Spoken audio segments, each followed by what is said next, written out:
Oi pessoal, eu sou a Naná Ferro e hoje estamos aqui no Palácio Itamaraty para apresentar mais um capítulo dessa história linda que é o Brasília Tour e mostrar Brasília para vocês.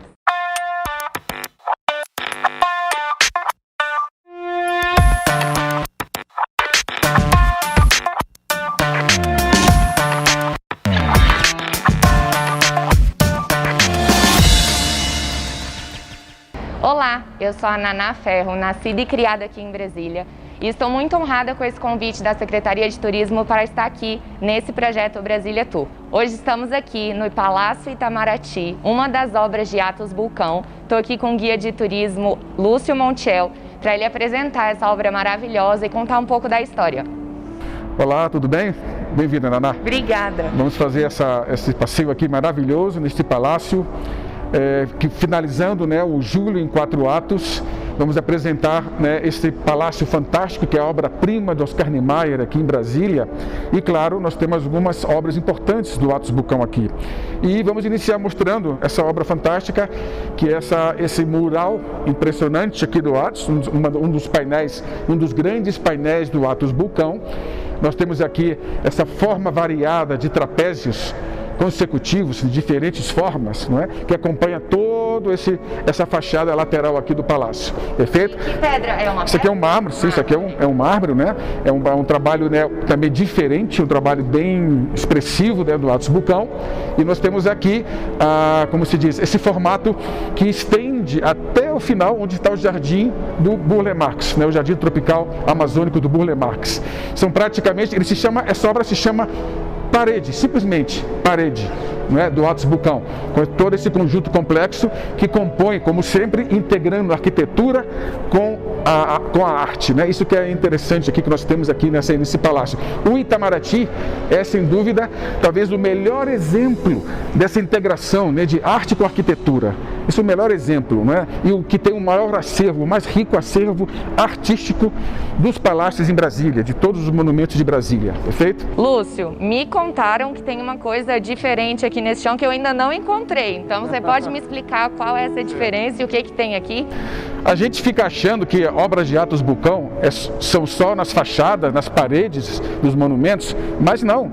Nós estamos pisando literalmente numa obra do Atos Bulcão, que é esse formato aqui, essa paginação desse piso em diferentes formas, Não existe uma forma igual, semelhante, tudo é diferente aqui, Então esse trabalho aqui é um trabalho do Atos Bulcão, é um trabalho raro de se ver, porque você está pisando, em diferentes formatos e em uma obra do Atos Bulcão, literalmente feita aqui no piso do palácio. Isso é uma coisa que pouca gente sabe. Isso é muito legal realmente saber, porque de novo, eu falei da parede. Exato. E a gente nunca imaginaria também que Atos Bulcão tem suas obras aí no chão da nossa cidade, aqui no Palácio Itamaraty. Não seria diferente, que é maravilhoso. São peças em granito, em granito formado aqui, E que elaborou esse incrível, essa ideia fantástica, de você poder andar sobre uma obra do Atos Bulcão, perfeito? E continuando aqui a nossa demonstração, porque como eu disse, esse palácio, não existe um palácio aqui em Brasília que tão rico, tão importante, em termos de obras, coleção de obras, obras de arte, Então nós temos aqui, por exemplo, estão catalogadas aproximadamente 580 obras. Obras de artes, entre esculturas, entre pinturas, entre quadros, entre murais, muita coisa que tem aqui. Aqui em Brasília realmente é o maior acervo. Esse é o maior acervo dentro de um palácio. Dentro de um palácio é o maior acervo. E dando continuidade a essa ideia, por exemplo, aqui nós temos essa obra muito interessante, essa obra aqui que é uma obra da Mary Vieira, uma importante artista plástica brasileira, e que esse local aqui chama-se Ponto de Encontro. O ponto de encontro, Você tem aqui essas muretas, em mármore, que você pode sentar, as pessoas podem sentar, podem conversar, podem trocar suas ideias. E esta obra aqui da Mary Vieira, que são 230 placas em alumínio, e ela faz uma homenagem à famosa escada em formato helicoidal, que nós vamos ver daqui a pouco, Ela tem esse formato, como se fosse aquela escada famosa, que nós vamos ver daqui a pouco. não é? E você pode também mover essa escultura, né? Você pode alterar a forma dessa escultura, movendo as placas. As placas podem ser movidas e as pessoas podem criar a sua própria escultura. Foi a primeira coisa que, quando eu olhei, eu falei, será que eu posso mexer? Exatamente. Porque assim, a gente muitas vezes pensa que obras de arte são coisas que a gente não pode tocar, né? Eu vou mexer, gente. Eu sei que vocês aí também querem, então eu vou fazer por vocês. Vou fazer tipo um aviãozinho. Isso aqui você tem a possibilidade de se integrar com a arte da Amélia Vieira, participar do processo criativo dela, não é? E elaborar o formato que você desejar. Mas em princípio, isso aqui, essa forma aqui embaixo, é uma homenagem à escada helicoidal, que já vamos ver daqui a pouco. Fica até com dó de mexer na obra. Mas é muito interessante. Essas placas são de que você falou? Desculpa? De alumínio. De alumínio. Placas de 230 peças. E agora a gente está chegando aqui no final dessa obra de arte, que é a parede, e eu já me deparei com essa imagem maravilhosa. Lúcio, o que é isso? É um jardim dentro do palácio? Exatamente, né? Nós temos aqui, primeiro aqui também, como sempre aquele princípio importante da integração de arte com a arquitetura, o Itamaraty é o melhor exemplo disso, né?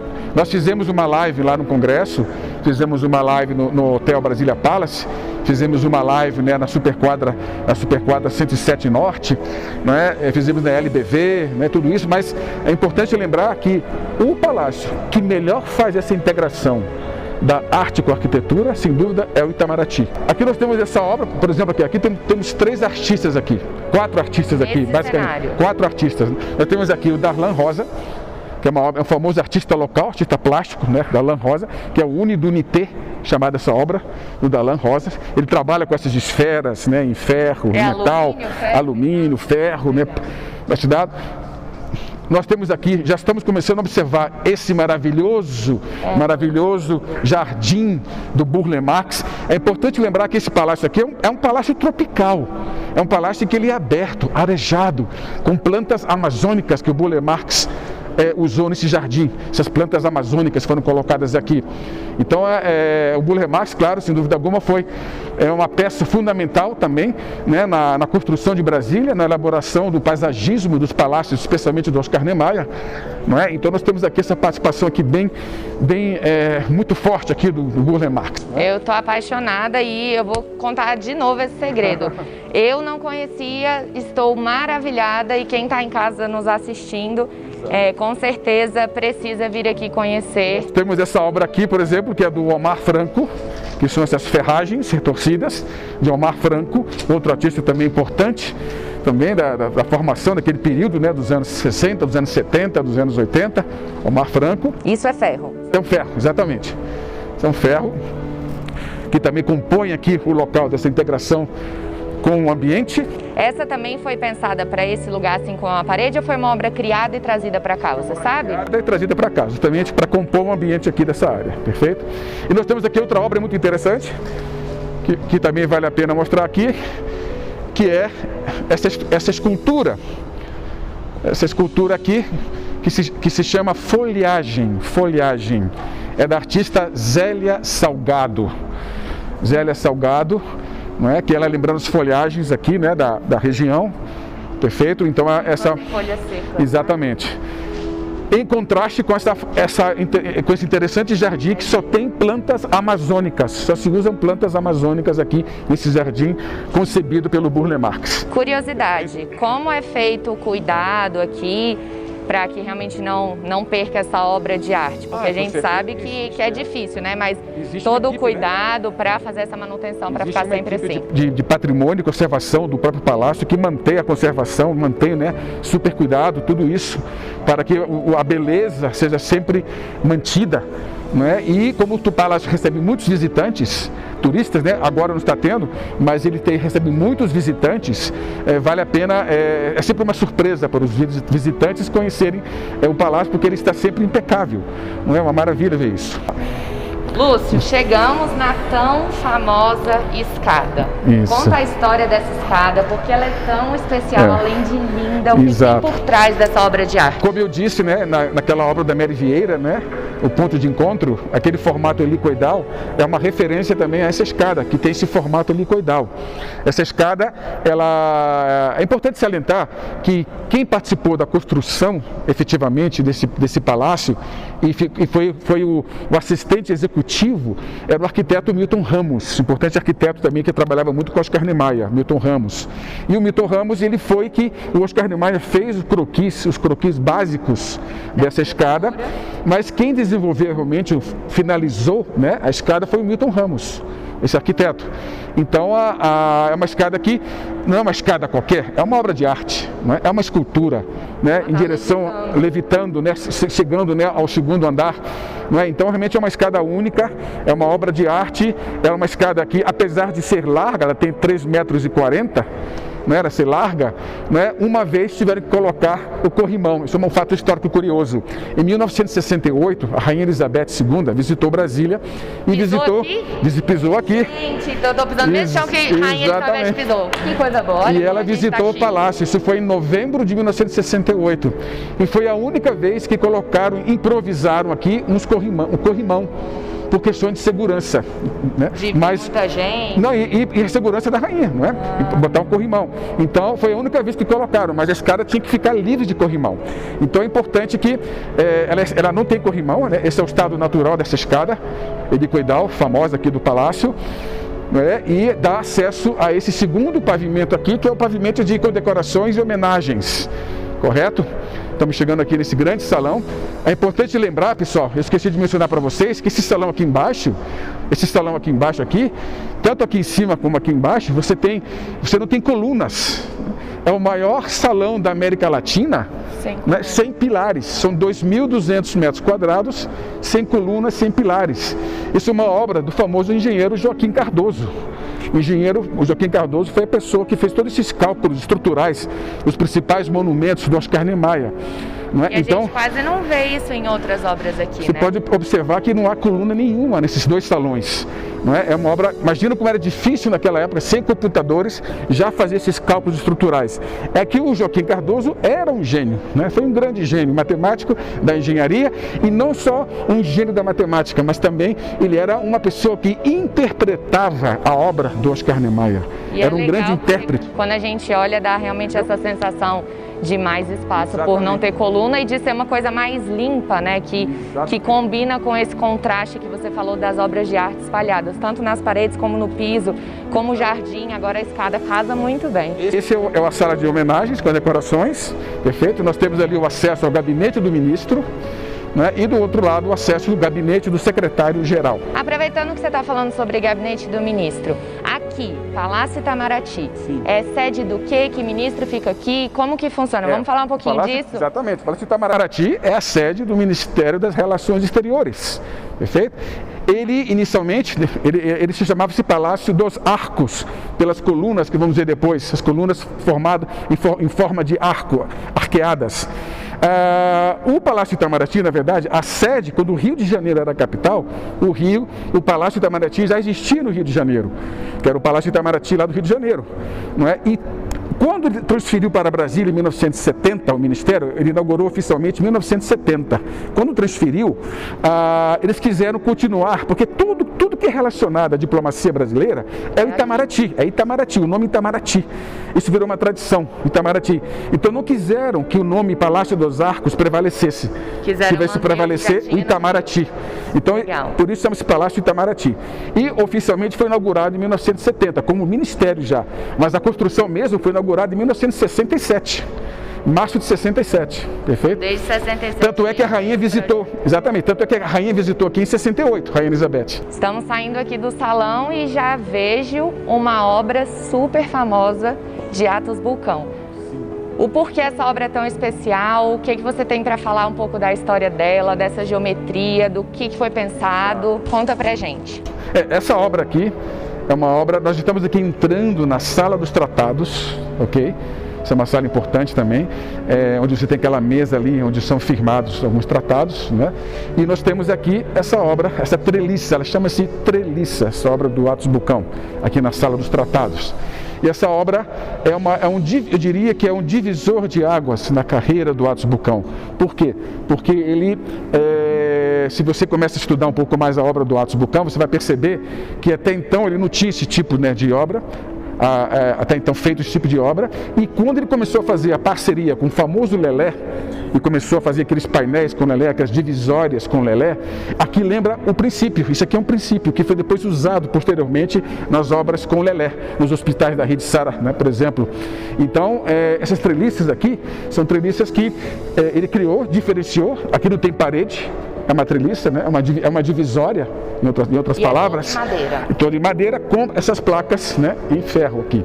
Perfeito? Essas placas aqui. Vocês podem.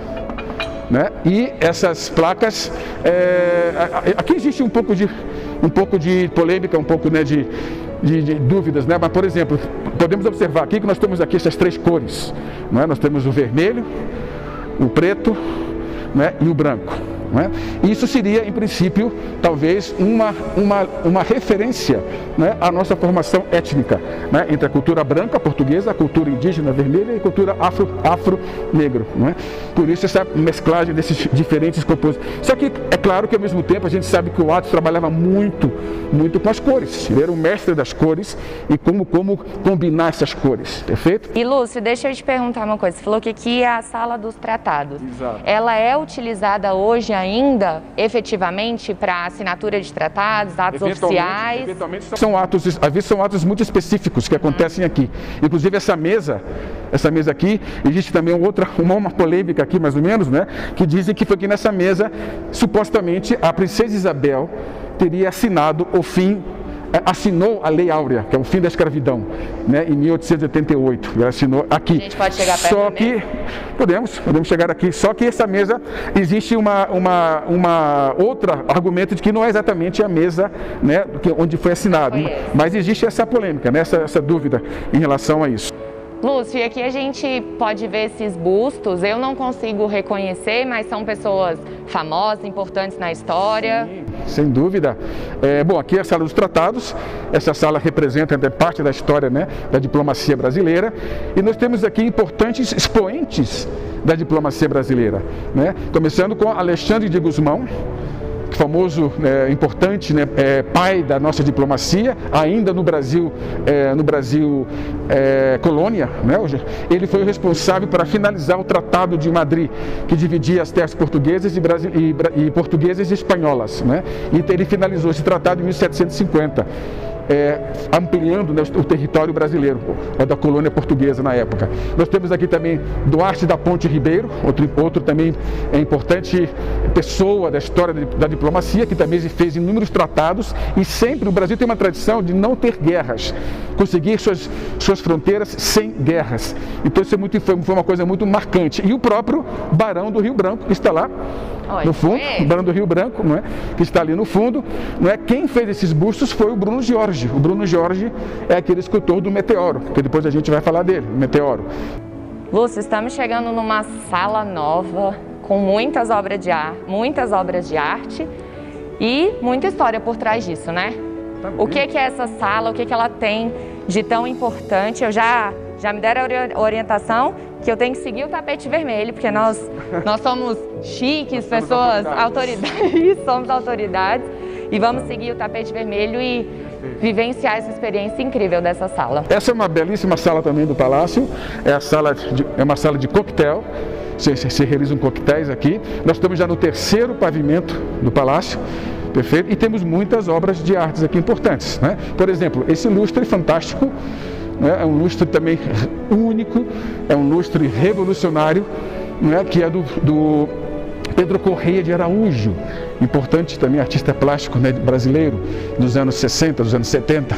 E você pode ver que só existe uma lâmpada, uma única luz no meio ali embaixo, que emana para todo o conjunto onde estão esses cristais. E esses cristais refletem uma sombra.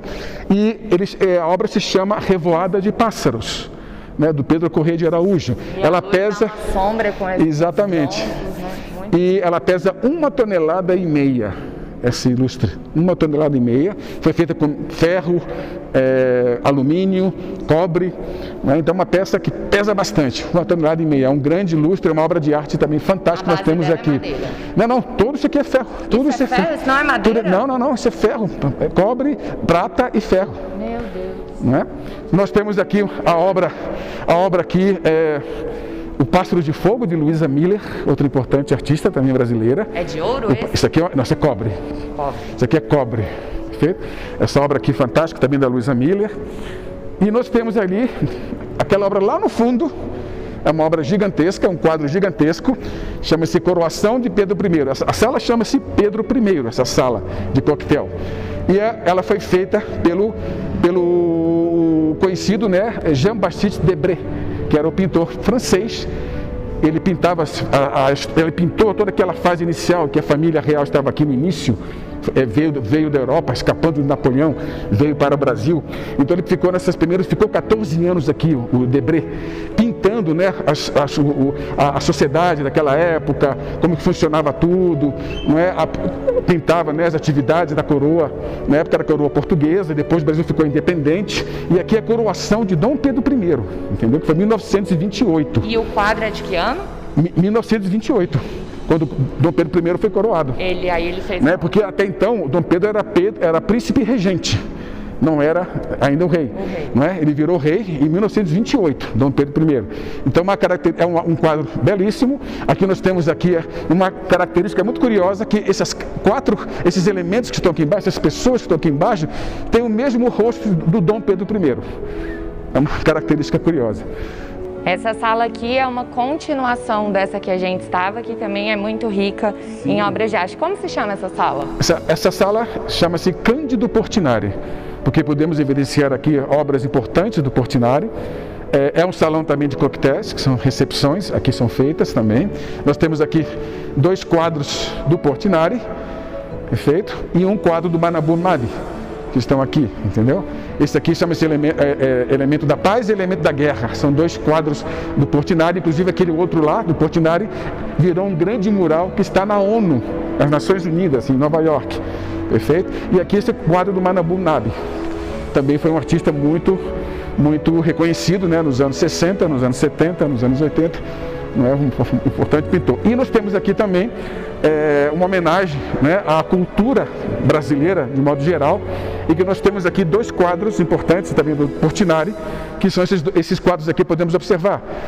O quadro ali da direita, ele representa o norte e nordeste, chama-se os Jangadeiros, o norte e nordeste, né? E o quadro aqui da esquerda representa o homem do sul, né, o do Pampa, o gaúcho. Também importante obra do Portinari. Então essas obras aqui compõem essa sala, por isso a sala chama-se Cândido Portinari. Aqui foi um uau, né, Lúcio? A gente já chega e já se depara com essa imagem espetacular. Onde estamos? O que é isso? Não, esse aqui mostra mais uma vez, né, a genialidade, né, de Oscar Niemeyer, a genialidade dos artistas brasileiros, né? Nós somos realmente muito privilegiados. Aquela geração, né, dos anos 30, 40, 50, 60, foi uma geração importantíssima. E aqui é o terceiro pavimento ainda, nós estamos aqui nesse outro jardim, é um jardim suspenso do Atos Bucão. Nós temos aqui essas obras que compõem, várias obras artísticas que compõem, esculturas que compõem esse salão. A começar por esta obra da Maria Martins, não é Maria Vieira, é Maria Martins, que é uma importante também, foi uma importante escultora, artista plástica, durante os anos 50, 60, 70, 80. Essa obra aqui, que tem cobre também, ela chama-se O Canto da Noite, né, da Maria Martins. É uma obra, tem um caráter surrealista, um caráter... O reflexo é interessante porque aqui, como é aberto, o reflexo que dá na obra dá uma outra impressão, e à noite também deve ter uma outra luz, pessoa, né? Nós temos uma pessoa aqui, nós temos aqui o rosto, a cabeça, né, os seios e os braços. Os braços, né? Então essa obra é uma obra também que, quando a pessoa olha a primeira vez, ela não entende, mas quando ela se aproxima, começa a analisar, ela vê que é uma pessoa. E chama-se O Canto da Noite, de Maria Martins. Seguindo por aqui, nós temos Claro, estamos em pleno aqui Jardim Suspenso aqui do Burle Marx, e nós temos essa obra também de outro artista que não era brasileiro, mas depois naturalizou-se brasileiro, que é o Lazar Segal. Lazar Segal, que fez essa obra que chama-se As Três Jovens, de Lazar Segal. Perfeito? Também colocado aqui já desde o início do palácio, que ele foi inaugurado. As Três Jovens de Lazar Segal. E é legal ver esse contraste também do verde com esse tom mais escuro, né? Alguns pensam que é o Chesquiate, mas não é o Chesquiate. Vamos agora ver o Chesquiate. Aliás, o que vamos ver agora é talvez a escultura mais representativa aqui do palácio. Você já mostrou muitas obras bonitas, mas então quer dizer que essa que a gente vai ver agora é uma das obras mais significativas aqui do Itamaraty. Em termos de escultura, é possivelmente a mais importante, realmente. E claro, estamos falando do grande Alfredo Chesquiate, né, um grande escultor mineiro, né, de influência italiana, Chesquiate, e que ele fez essas duas mulheres, que elas se chamam Duas Amigas, perfeito? E, como a gente sempre pode ver, aquela característica básica do Chesquiate, os rostos sempre são muito semelhantes, perfeito? Então essa obra é um marco, né, da obra de Chesquiate, e é uma das principais esculturas que temos em Brasília, né, aqui integrando-se, né, com a arquitetura de Itamaraty. O que temos aqui, Lúcio? Bom, aqui nós temos também outro artista também que não era brasileiro, nasceu na Itália, né, que era o Victor Brecheret, depois naturalizou-se brasileiro. E essa escultura aqui dele, que está em gesso, chama-se Nu Deitado, que serviu de molde para uma escultura que está lá na Praça do Arouche, em São Paulo, que já está devidamente coberta em bronze, né, que chama-se Depois do Banho. Então ela foi de modelo nessa escultura aqui, do Victor Brecheret, outro artista também modernista que participou de todo aquele movimento dos anos 40, 50, 60 no Brasil, correto? Vamos por aqui, nós podemos observar uma coisa muito bonita que nós temos, que são, como sempre, os arcos do palácio, né? Essa estrutura em concreto, calculada pelo Joaquim Cardoso, que nunca podemos esquecer isso, e com essa vista fantástica para o Congresso Nacional. Perfeito? Essa aqui é uma das vistas mais famosas em termos de arquitetura, em termos de perspectiva, em termos da escala, essa escala monumental que a gente vê ali, onde está o Congresso Nacional, que é uma das obras ícones do Oscar Niemeyer também. Então isso é um local privilegiado para finalizarmos aqui o nosso passeio. E chegamos ao fim de mais um Brasília Tour, nesse lugar incrível, muito rico de história, de obras de arte. E você que nos acompanhou, muito obrigada Lúcio, por mais esse tour maravilhoso. E a gente espera vocês aí do outro lado no próximo, com a Secretaria de Turismo e conhecendo um pouco mais de Brasília. Até a próxima! Muito obrigado também pela participação, foi um prazer apresentá-los no Itamaraty, esse palácio que é uma das maravilhas, das 7 maravilhas de Brasília, e que com certeza, voltando a funcionar para receber turistas, será um grande prazer recebê-los de novo, os turistas aqui em Brasília. Muito obrigado. Obrigada.